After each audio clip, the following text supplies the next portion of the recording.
Welcome to the Tech Egg. Don't get scrambled. Enjoy the video. In this video, I will explain how to fix the EPC light on your VW Jetta.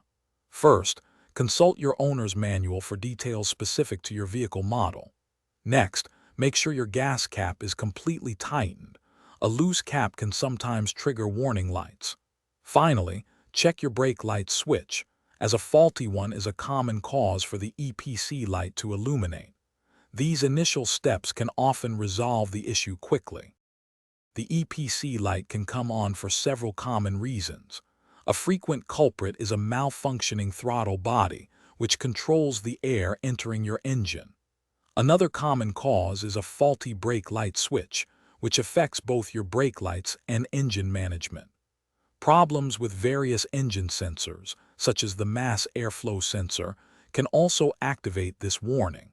Understanding these helps narrow down the problem. For more advanced troubleshooting, an OBD-2 scanner is invaluable. This tool connects to your car's diagnostic port and retrieves specific trouble codes, like P0121 for a throttle position sensor issue.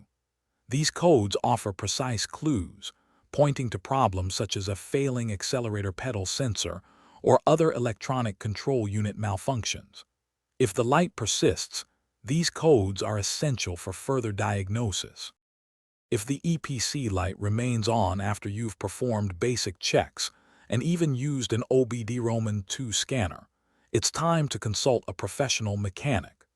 They have specialized tools and expertise to conduct in-depth diagnostics, accurately identify the root cause, and perform necessary repairs. Ignoring the EPC light can lead to more significant and costly damage to your vehicle's engine or electronic systems over time. Thanks for watching. Consider subscribing if I helped unscramble your problems.